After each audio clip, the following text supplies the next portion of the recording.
Good morning student. पिछली classes में हमने प्रोनाउन और उसके प्रकार देखे थे। डेमोन्स्ट्रेटिव प्रोनाउन तक हमने पढ़ लिया था। हमारे 5 जो टाइप्स है वो कंप्लीट हो चुके थे। आज की इस वीडियो में हम आगे के प्रोनाउंस के बारे में देखेंगे, उनके प्रकारों के बारे में ही देखेंगे। तो शुरू करते हैं हम। हमारा इसके बाद वाला जो प्रोनाउन है वो है distributive pronoun.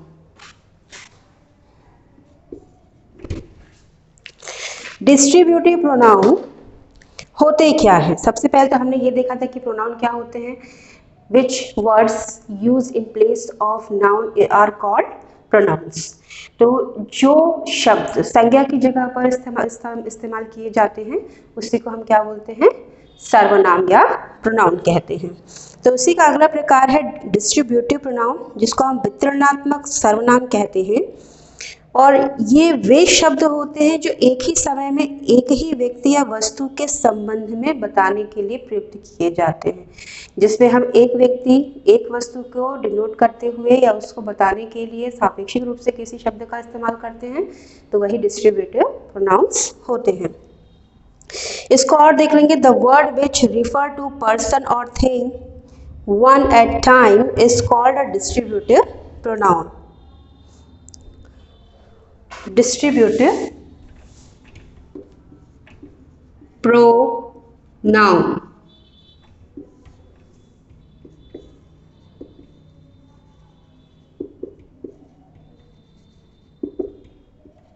Distributive pronoun.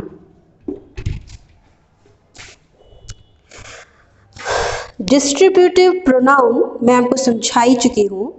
The word which refers to person और thing one at a time is called distributive pronoun. The word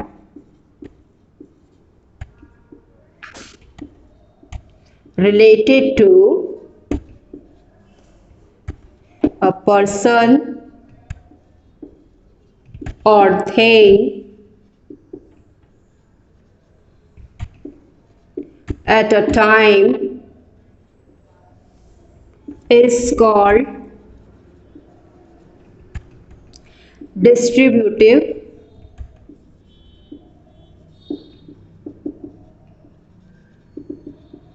pronoun.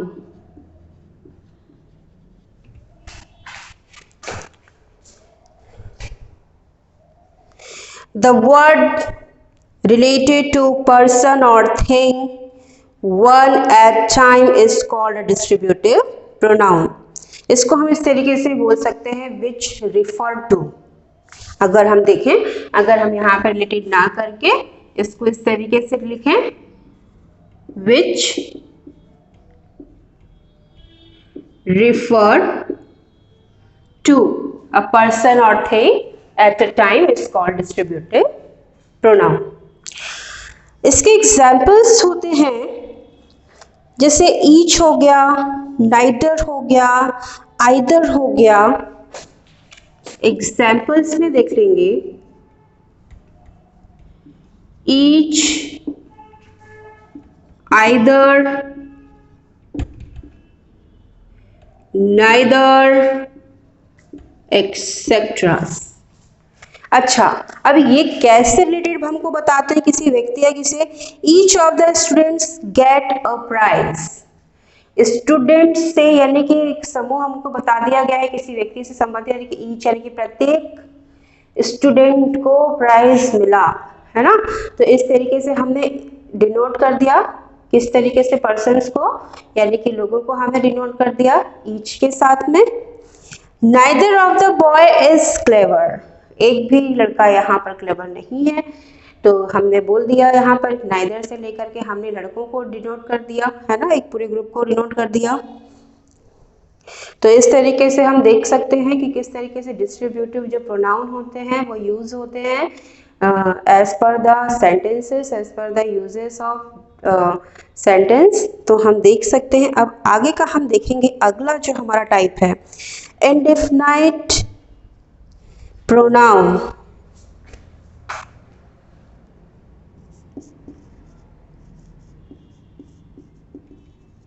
indefinite pronoun। Indefinite pronoun अनिश्चयवाचक सर्वनाम कहलाते हैं, जिसमें हम इस तरीके के शब्दों का इस्तेमाल करते हैं ऑल, मैनी। इस प्रकार सम जैसे एग्जाम्पल्स को हम लेते हैं, जिसमें हमारे एग्जाम्पल्स होते हैं ऑल, मैनी, सम। तो यहाँ पर जो क्वांटिटी और नंबर को डिनोट करते हैं वो इंडेफिनाइट प्रोनाउंस में आते हैं। इसको कैसे लिख सकते हैं? Which word refers to number or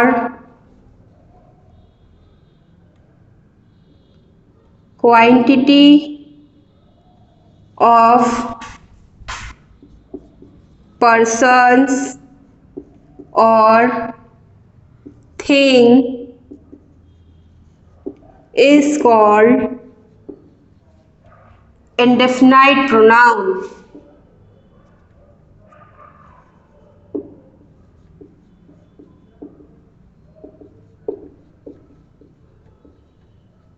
indefinite pronoun. तो इस तरीके से हमने इसकी एक डेफिनेशन देखी, जिसमें हमको पता चलता है कि जैसे we all go to picnic, हम सभी पिकनिक में जाएंगे। तो ये ऑल है। यू हैव मैनी कार्स, तुम्हारे पास में बहुत सारी कार्स है। आई हैव सम शुगर, मेरे पास में कुछ शक्कर है ना, यानी कि मेरे पास में या शक्कर है, जिसको हम नंबरिंग के साथ में इसके साथ में सम लगा देते हैं, है ना। तो उस तरीके से हम लिख सकते हैं और सेंटेंसेस में इनको यूज करते हैं, जिससे हमको उनकी नंबर और क्वांटिटी पता चलती है। आगे है हमारा एम्फैटिक प्रोनाउन, दृढ़ता सूचक सर्वनाम।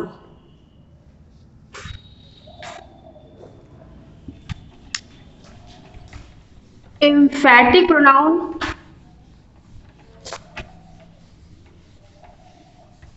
देखेंगे हम। एम्फैटिक प्रोनाउन, एम्फैटिक प्रोनाउन दृढ़ता सूचक सर्वनाम। इसमें जो हमारे कुछ जो यूजेस होते हैं, जैसे माई सेल्फ हो गया, अवर सेल्फ हो गया, योर सेल्फ हो गया, हिम सेल्फ हो गया, हर सेल्फ हो गया, देम सेल्फ हो गया। तो इस तरीके से जो जैसे हमने रिलेटिव में देखे थे, इसी तरीके के जो यूजेस होते हैं एम्फैटिक में होते हैं, लेकिन इनका जो उपयोग होता है क्रमशः I, we, you, he, she, it, they एक वचन या बहुवचन के साथ में होता है ना। देखेंगे जैसे he himself did this work, जैसे उसने ये काम स्वयं से किया। तो इसके एग्जाम्पल्स होते हैं, पहले हम इसको देख लेंगे कि ये होता क्या है। विच words refers to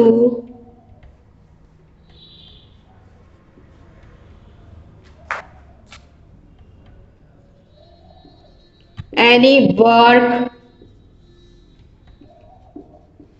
who related to subjects is called emphatic pronoun. Example में हम देख लेंगे, हमारे एग्जाम्पल हैं himself, themselves, herself, myself,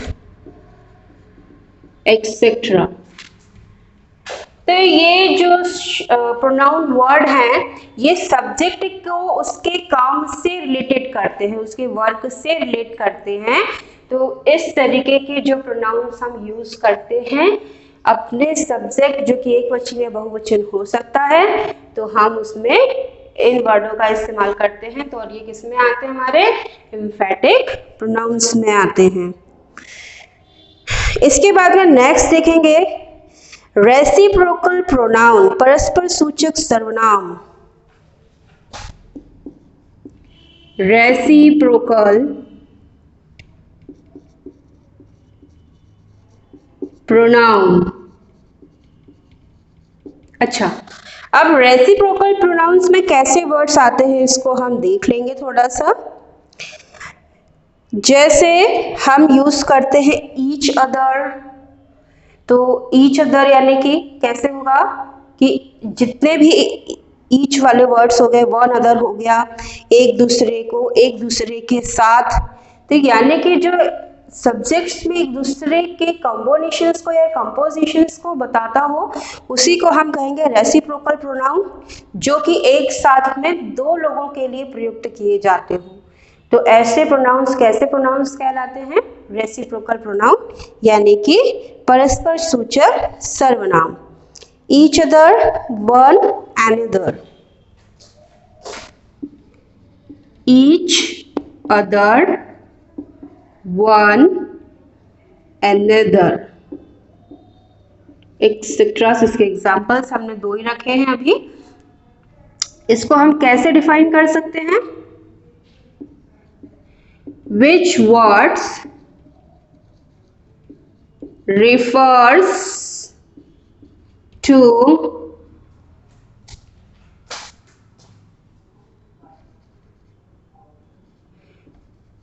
one more than persons or things are called reciprocal pronoun।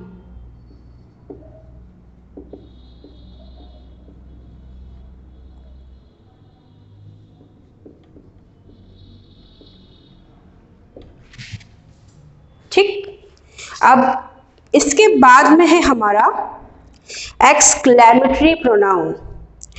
विस्मयादि बोधक जो भी वर्ड्स होते हैं विस्मयादि, जिसमें हमको आश्चर्य की अनुभूति होती है, तो ऐसे आश्चर्य सूचक शब्द ही विस्मयादि सर्वनाम के अंतर्गत आते हैं, यानी कि एक्सक्लेमेटरी प्रोनाउन के अंतर्गत आते हैं, जिसमें हम एक्सक्लेमेटरी का साइन यूज करते हैं। देखेंगे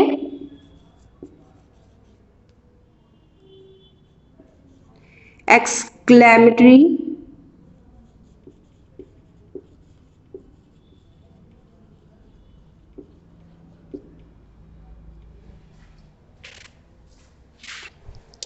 एक्सक्लेमेटरी प्रोनाउन, जिसमें हम देख लेंगे which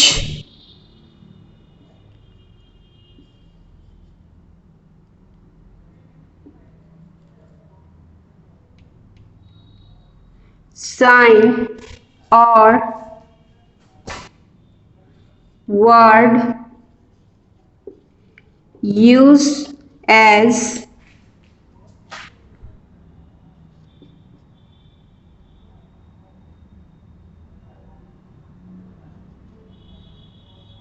exclamatory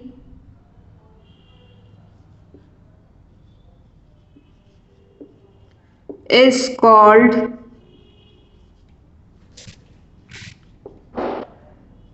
exclamatory pronoun। Examples में देख लेंगे ओ,